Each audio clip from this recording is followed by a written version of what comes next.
ఈ పరాభవనామ సంవత్సరంలో మీన రాశిలో జన్మించినటువంటి వారికి ఈ సంవత్సరం ఆదాయం 14, వ్యయం 7, రాజ్యపూజ్యం 11, అవమానం 2. గమనించుకున్నట్లయితే రాశిలోనే శని సంచారం గత సంవత్సరం అనేటువంటిది ఇబ్బందికర పరిస్థితులుగా ఈ ఏలినాటి శని ప్రభావం ఎక్కువగా జన్మరాశిలోనే సంచారం చేస్తూ ఉన్నాడు. ఈ కారణం చేత ప్రతి పని యందు కూడాను అనాసక్తి, అంతేకాకుండా బద్ధకం ఎక్కువగా ఉండడము, చేస్తున్నటువంటి వృత్తి ఉద్యోగ వ్యాపారాల్లో కాస్త అడ్డంకులు అనేటువంటివి శని ప్రభావం కలుగుతాయి. ఇక్కడ వీక్షించేటువంటి ప్రేక్షకుల్లో శని ప్రభావం వలన సమస్యలను అనుకోకండి. ఇది గత జన్మలో చేసినటువంటి కర్మదోషం వలన ఈ జన్మల్లో కష్టాల రూపంలో మనం ఆ దోషాన్ని తొలగించుకుంటున్నాం. ఇక్కడ ప్రధానంగా మొక్కవోని ధైర్యము, ఆత్మవిశ్వాసంతో ముందడుగు వేస్తూ పట్టిన పట్టు సడవకుండా విడవకుండా చక్కగా ముందడుగు వేసినట్లయితే ఈ యొక్క శని ప్రభావంలో వచ్చేటువంటి దోషాలు కూడా తొలగిపోతాయి.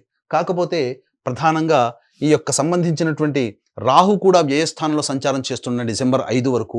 కాబట్టి శని అనుగ్రహం లేడు, రాహు కూడా అనుకూలంగా లేడు. ఈ కారణం చేత ప్రధానంగా కుటుంబంలో వస్తువులు, విలువైన ఆభరణాలు చోరికి గురవ్వడం, తద్వారా కొంత మానసికమైన ఆందోళనకు గురవ్వడం, ఇంట్లో కంటే కూడా ఎక్కువగా బయట ఉండాల్సినటువంటి పరిస్థితి రావడం అనేటువంటిది ఉంటుంది. అయితే ప్రధానంగా ఈ మే 31వ తారీఖు వరకు కూడాను గురువు ప్రధానంగా అర్ధాష్టమ స్థానంలో సంచారం చేస్తుండడం, ఇది కూడాను అనుకూలంగా ఉండదు. కాబట్టి ఈ సమయంలో చేస్తున్నటువంటి వృత్తి ఉద్యోగ వ్యాపారాల్లో కష్ట నష్టాలు అనేటువంటివి ఉంటాయి. ఇగోకి పోయి చాలా మటుకు సమస్యలు కొని తెచ్చుకోవాల్సినటువంటి పరిస్థితి వస్తుంది. కాబట్టి ఏతావాత ఈ యొక్క సంబంధించినటువంటి మీనరాశిలో జన్మించినటువంటి వారు ఎటువంటి నూతన ప్రయత్నాలు వృత్తి ఉద్యోగ వ్యాపార పరంగా మే 31వ తారీఖు లోపల చేసుకోకపోవడమే చాలా మేలనేటువంటి విషయాన్ని గమనించుకోవాలి. ఎప్పుడూ ఒకే విధంగా చెడు ఉండదు కదా. మంచి కూడా జూన్ 1వ తారీఖు నుంచి అక్టోబర్ 30 తారీఖులో వరకు ఈ గురువు కర్కాటక రాశిలో సంచారం చేస్తున్నటువంటి కారణం చేత మీకు చాలా మటుకు యోగమైనటువంటి స్థితి, అనగా అప్పటి వరకు కష్టాలు పడుతున్నటువంటిది ఇక మన జీవితం ఇంతే, ఇంకా దీనికి సంబంధించి ఇక మనకు అభివృద్ధి లేదు అనుకునేటువంటి సందర్భం నుంచి కాస్త చిగురాకులు చిగురిస్తున్నట్టుగా జీవితం మీద ఆసక్తి, ఆశ ఇవన్నీ కూడా గురువు కలగజేస్తాడు. తద్వారా చేసేటువంటి ప్రతి ప్రయత్నంలో ఈ గురుగ్రహ ప్రభావంలో ప్రధానంగా మంచి ధనము లభిస్తుంది, కీర్తి ప్రతిష్టలు లభిస్తాయి, పేరుకు తగినటువంటి కనుక ప్రయత్నానికి తగ్గట్టుగా పేరు ప్రఖ్యాతులు పెరుగుతాయి. కాబట్టి ఈ శని రాహు ప్రభావంలో వచ్చేటువంటి ఇబ్బందికర పరిస్థితుల నుంచి ఈ యొక్క గురువు వాళ్ళ ప్రభావం వలన బయటపడతారు. అంటే గురువు అంటే ఇక్కడ ఏంటి, దైవం అని చెప్పవచ్చు, అదృష్టం అని చెప్పవచ్చు, అలాగే పెద్దల ఆశీర్వచనం చెప్పవచ్చు. కాబట్టి ఈ మీనరాశిలో జన్మించినటువంటి వారు ఈ సంవత్సరం మొత్తం కూడా పెద్దల ఆశీర్వచనాలు తీసుకుంటూ ఇష్టదైవానికి దగ్గరగా మీరు ఉన్నట్లయితే ఈ మిగతా గ్రహాల యొక్క ప్రభావంలో వచ్చే దుష్ఫలితాలన్నీ కూడాను తొలగిపోతాయి.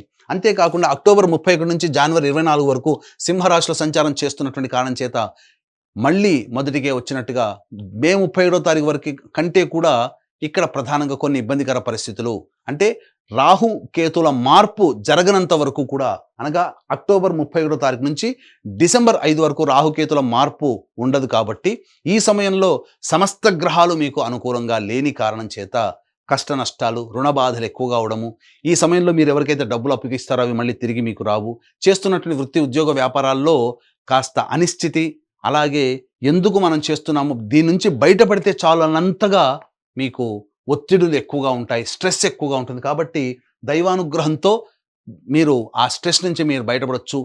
మీకు ఇష్టమైనటువంటి వ్యక్తులు, మీ మంచి కోరే వ్యక్తులకి మధ్య ఈ అక్టోబర్ 31 నుంచి డిసెంబర్ 5 వరకు ఉండడానికి ప్రయత్నం చేయండి. ఆ 2 నెలల 11 రోజుల పాటు మిగతా సమయం అంతా కూడాను అనుకూలంగా ఉండబోతుంది. ఎప్పుడైతే డిసెంబర్ 5 తర్వాత రాహువు మకర రాశిలో సంచారం ప్రయత్నం చేస్తాడో అద్భుతమైనటువంటి ప్రగతి మీ యొక్క జీవితంలో ఉండబోతుంది.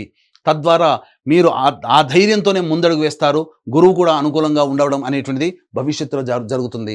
ఇక కేతువు కూడాను పంచమ స్థానంలో ఉన్నటువంటి కారణం చేత సాధారణమైనటువంటి ఫలితాలు డిసెంబర్ 5 నుంచి కేతు గ్రహ ప్రభావంలో కలుగుతాయి. కానీ జనవరి 24 నుంచి మళ్ళీ ఉగాది వరకు కర్కాటక రాశిలో గురు సంచార ప్రభావం వలన ప్రధానంగా అన్ని విధాలుగా యోగదాయకమైనటువంటి పరిస్థితి ఉంటుంది. కాబట్టి అక్టోబర్ 31 నుంచి జనవరి 24 అంటే 2 నెలల 27 రోజులు, అలాగే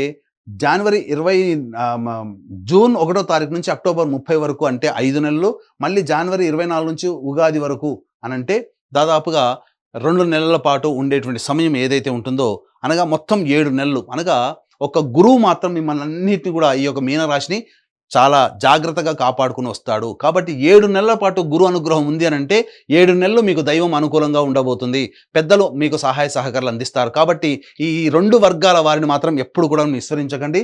మీ జీవితంలో మీరు అది ప్రధాన భాగం అనేటువంటిది పెంపొందించుకునే ప్రయత్నం చేయండి. ఇక నిరుద్యోగస్తులు కనుక గమనించుకున్నట్లయితే నిరుద్యోగస్తులు ఎప్పుడు ప్రయత్నం చేస్తే ఉద్యోగం లభిస్తుంది. అలాగే ప్రధానంగా ఉన్న సంస్థలో పనిచేస్తున్నటువంటి వాళ్ళు వేరే సంస్థలకి మారాలంటే ఏ సమయంలో ప్రయత్నం చేయాలి. అలాగే కేంద్ర రాష్ట్ర ప్రభుత్వంలో ఉన్నటువంటి వాళ్ళకి ఎప్పుడు బదిలీలు కోరుకున్న చోటికి బదిలీలు అలాగే ప్రమోషన్స్ లభిస్తాయి. ముఖ్యంగా కేంద్ర రాష్ట్ర ప్రభుత్వాలకి పనిచేసేటువంటి కాంట్రాక్టర్లకి ఏ సమయంలో బిల్స్ ప్రజెంట్ చేస్తే మనకు పాస్ అయ్యి ధన ప్రవాహం వస్తుంది, కొత్త కాంట్రాక్టు చేజిక్కించుకుంటారు అనే విషయాన్ని కనుక గమనించుకున్నట్లయితే ప్రధానంగా 15 మే నుంచి 14 జూన్ మధ్య ఉన్నటువంటి కాలము, అలాగే 17 ఆగస్టు నుంచి 16 సెప్టెంబర్ మధ్య ఉన్నటువంటి కాలము, మరియు 13 జనవరి నుంచి అనగా 16 డిసెంబర్ నుంచి 12 ఫిబ్రవరి వరకు ఉన్నటువంటి కాలము చాలా అనుకూలమైన కాలం. ఈ సమయంలో మాత్రమే మీకు మంచి జరగబోతుంది. ఇక విన్నారు కదా, ఈ మీనరాశిలో జన్మించినటువంటి వారికి ఎటువంటి కష్టాలు ప్రారంభంలో ఎదురవుతాయి, మధ్యలో ఎదురవుతాయి. ఈ మీనరాశితో పాటుగా 12 రాశిలో జన్మించినటువంటి వారికి కూడాను నవగ్రహాల యొక్క అనుగ్రహం ఉంటే తప్ప మంచి ఎక్కువగా చెడు తక్కువగా ఉండదు. కాబట్టి ఇట్టి నవగ్రహాల యొక్క అనుగ్రహం అందరికీ అందించాలనేటువంటి యొక్క సదుద్దేశంతో ఏప్రిల్ 1వ తారీఖు రోజున చైత్ర పౌర్ణమి సందర్భంగా అత్యంత శుభ ఫలితాలను ఇచ్చేటువంటి హస్త నక్షత్రం ఉన్నటువంటి రోజున మన పీఠం ఆధ్వర్యంలో సాయంకాలం 6 గంటలకి సర్వదోష నివారణ పూజల హోమాలలో భాగంగా నవగ్రహ పాశుపత హోమము, అలాగే ఆరోగ్యం కోసం మృత్యుంజయ హోమం, సర్వకార్య జయసిద్ధికి సుదర్శన హోమం, రుద్రహోమంతో పాటుగా ఆర్థిక, వ్యాపార, ఉద్యోగ అభివృద్ధి, దాంపత్య వివాహ ప్రాప్తి కోసమే లక్ష్మీ మూలమంత్ర సంపుడిత లక్ష్మీ సూక్త హోమాన్ని జరిపించి శక్తిపాతం చేసినటువంటి కరుంగలి మాల ఇవ్వడం జరుగుతుంది. ఈ కార్యక్రమంలో గోత్రనామాదులు నమోదు చేసుకోదలిచినటువంటి వాళ్ళు ఏప్రిల్ 1వ తారీఖు మధ్యాహ్నం 3 గంటల లోపల మీ గోత్రనామాదులు నమోదు చేసుకోవచ్చు. ఇక రాశిలోనే ఈ యొక్క కుజగ్రహ సంచారము 2 ఏప్రిల్ నుంచి 10 మే వరకు ఉన్నటువంటి కారణం కాబట్టి ఇది కాస్త కాన్ఫ్లిక్ట్స్ అనేటువంటి, అనగా మీరు తీసుకునే నిర్ణయాలు మీకు వ్యతిరేకంగా వచ్చే అవకాశం ఉంది కాబట్టి జాగ్రత్తలు పాటించండి. 11 మే నుంచి 19 జూన్ వరకు ఉన్నటువంటి కాలం సంతానం మూలకంగా ఖర్చుల సమస్యలు, విభేదాలు, అలాగే సంతానం పట్ల శ్రద్ధ వహించాల్సినటువంటి పరిస్థితిని సూచిస్తుంది. ముఖ్యంగా మీకు ఆరోగ్యం పట్ల కూడా శ్రద్ధ వహించాల్సినటువంటి పరిస్థితి గోచరం అవుతుంది. అలాగే పాత సంబంధించినటువంటి అనగా న్యాయ సంబంధమైనటువంటి విషయాలు మీకు చర్చకు వస్తాయి. అలాగే ఆస్తి సంబంధించిన విషయాల పట్ల కూడాను జాగ్రత్తలు పాటించాల్సినటువంటి పరిస్థితి. ఇక 20 జూన్ నుంచి 1 ఆగస్టు వరకు ఉన్నటువంటి సమయం ఇది చాలా అనుకూలమైనటువంటి సమయంగా చెప్పవచ్చు. ప్రధానంగా గురువు అనుకూలంగా ఉండబోతున్నాడు, కుజుడు కూడా అనుకూలంగా ఉండబోతున్నాడు, రాహు కూడా కొంతవరకు యోగించే అవకాశం ఉన్నటువంటి కారణం చేత ప్రధానంగా ఈ సమయంలో ఈ తీసుకున్నటువంటి నిర్ణయాలు ఏవైతే ఉంటాయో అవి అన్ని కూడా మీకు శుభ ఫలితాలు ఇచ్చే అవకాశం ఉంటుంది. ఇక 1 ఆగస్టు నుంచి 17 సెప్టెంబర్ వరకు ఉన్నటువంటి సమయం అర్ధాష్టమ కుజ సంచార ప్రభావం, ఏలినాటి శని ప్రభావం, రాహు అనుకూలంగా లేకపోవడం, ఈ కారణం చేత ప్రధానంగా మీరు వాహనం నడిపేటప్పుడు జాగ్రత్తలు పాటించాలి. జీవిత భాగస్వామి, వ్యాపార భాగస్వామితో ప్రేమపూర్వకంగా మెలిగేటువంటి పరిస్థితి ఉండాలి. అప్పుడే మీరు కొంత నష్ట నివారణ అనేటువంటిది జరుగుతుంది. అలాగే చేస్తున్నటువంటి వృత్తి, ఉద్యోగ, వ్యాపారాల్లో కాస్త ఆందోళనకరమైనటువంటి జీవితము, అలాగే ధనాన్ని అకారణంగా నష్టపోవడం లాంటివి జరుగుతాయి. 18 సెప్టెంబర్ నుంచి 11 నవంబర్ వరకు ఉన్నటువంటి కాలము ఇది ప్రధానంగా మీకు సంబంధించినటువంటి ఆరోగ్యం పట్ల శ్రద్ధ వహించాలి. జ్వరపీడితులు అయ్యేటువంటి అవకాశం ఎక్కువగా గోచరం అవుతుంది. 18 సెప్టెంబర్ నుంచి 11 నవంబర్ మధ్య ఉన్నటువంటి ఈ కాలం ఏదైతే ఉంటుందో ఈ సమయంలో ప్రధానంగా మీ ఆరోగ్యం పట్ల శ్రద్ధ వహించాల్సిన పరిస్థితి, జ్వరపీడితులు అయ్యేటువంటి అవకాశం ఉంటుంది. అంతేకాకుండా చేస్తున్నటువంటి వృత్తి, ఉద్యోగ, వ్యాపారాల్లో కాస్త ఆందోళన, అనిశ్చితి, అలాగే ప్రధానంగా ధన నష్టం జరిగేటువంటి అవకాశం గోచరమవుతుంది. కానీ విలువైనటువంటి 12 నవంబర్ నుంచి 8 మార్చి వరకు ఉన్నటువంటి కాలం ఏదైతే ఉంటుందో ఈ సమయంలో డిసెంబర్ 5 తర్వాత రాహుగ్రహ మార్పు ఉండడం, అలాగే జనవరి 24 తర్వాత మళ్ళీ సంబంధించినటువంటి జనవరి 24వ తారీఖు వరకు కూడాను ప్రధానంగా గురువు సంబంధించి ఈ సింహరాశిలోని సంచారం చేస్తుండడం, జనవరి 24 నుంచి ఉగాది వరకు గురువు అనుకూలంగా ఉండడం, మరియు డిసెంబర్ 5 తర్వాత రాహు అనుకూలంగా ఉండడం, కుజుడు కూడా 12 నవంబర్ నుంచి 8 మార్చి వరకు కూడాను అనుకూలంగా ఉండడం, ఈ కారణం చేత ఏలినాటి శని ప్రభావం లాంటి సంబంధించినటువంటి సమస్యల నుంచి బయటపడి ముఖ్యంగా అన్ని విధాలుగా యోగదాయకంగా ఉంటారు. ఈ సంబంధించినటువంటి అనగా ఏతవాత చూసుకున్నట్లయితే డిసెంబర్ 5 తర్వాత రాహు, అలాగే జనవరి 24 తర్వాత గురువు, కానీ కుజుడు 12 నవంబర్ నుంచే మనకు యోగిస్తున్నాడు. కాబట్టి ఇటు గురువు, రాహువు, శని అలాగే కుజుడు కూడా యోగించాలి అనుకున్నప్పుడు జనవరి 24 తర్వాత చేసేటువంటి వృత్తి, ఉద్యోగ, వ్యాపారాల్లో చేపట్టినటువంటి పనులలో అన్నింటా మీరు విజయాన్ని పొందుతారు. ధనము అని ముఖ్యంగా రుణ విమోచనం పొందుతారు. మీకు రావాల్సినటువంటి రాని బాకీలు వచ్చే సంవత్సరం జనవరి 24 తర్వాత వచ్చే అవకాశాలు, ఈ పెండింగ్లో ఉన్నటువంటి బిల్స్ శాంక్షన్ చేసుకునే అవకాశం అవన్నీ కూడా ఆ సమయంలో గోచరమవుతాయి.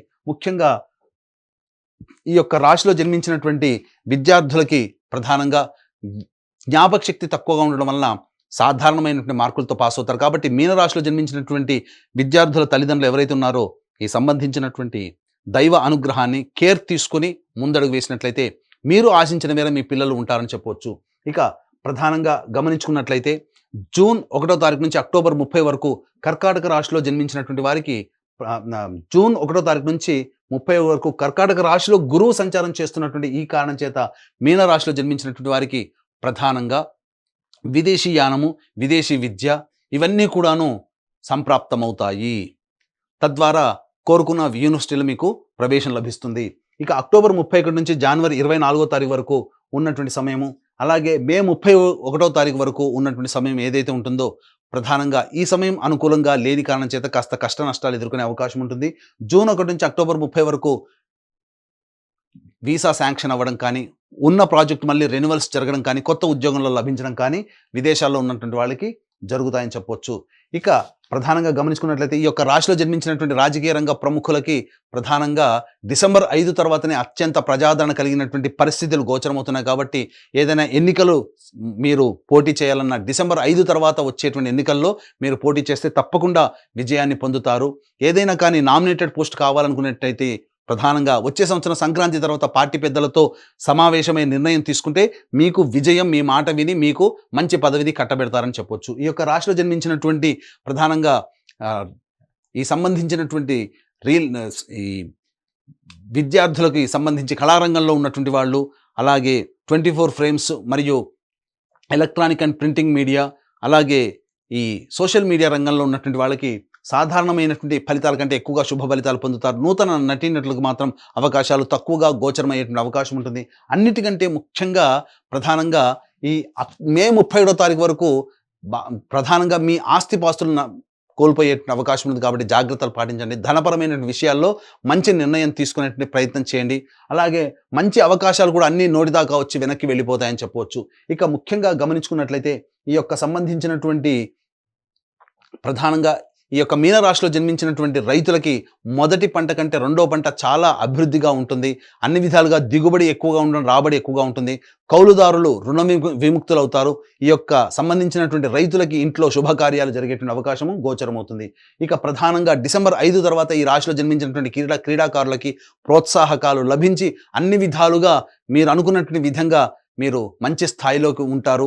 అలాగే డిసెంబర్ 5 వరకు కష్టపడక తప్పదు. డిసెంబర్ 5 తర్వాత మీ చేసేటువంటి ప్రయత్నం వలన మీ ప్రతిభకు తగ్గ పట్టం మీకు లభిస్తుంది. తద్వారా మీ యొక్క టీంలలో ఒక మంచి మెంబర్గా మీరు స్థిరపడతారని చెప్పవచ్చు. ముఖ్యంగా ఈ రాశిలో జన్మించినటువంటి స్త్రీలకి మీ మాటకి తిరుగుండదు. కోల్పోయినటువంటి జీవిత భాగస్వామి ప్రేమ ఆప్యాయతను తిరిగి పొందగలుగుతారు. కుటుంబంలో గౌరవ మర్యాదలకి లోటుండదు. సంఘంలో కీర్తి ప్రతిష్టలు పెరుగుతాయి. కాకపోతే ధన నష్టం ఎక్కువగా జరగబోతుంది. అలాగే మీ వస్తువులు డిసెంబర్ 5వ తారీఖు వరకు వ్యయ రాహు ప్రభావం వలన వస్తువులు దొంగతనానికి అయ్యే అవకాశం ఉంది. కాబట్టి జాగ్రత్త కాపాడుకోండి. అలాగే ముఖ్యంగా ఎదుటి వారితో వ్యవహరించేటప్పుడు ప్రేమ ఆప్యాయతలో ఈ సంవత్సరం అంతా వ్యవహరించండి.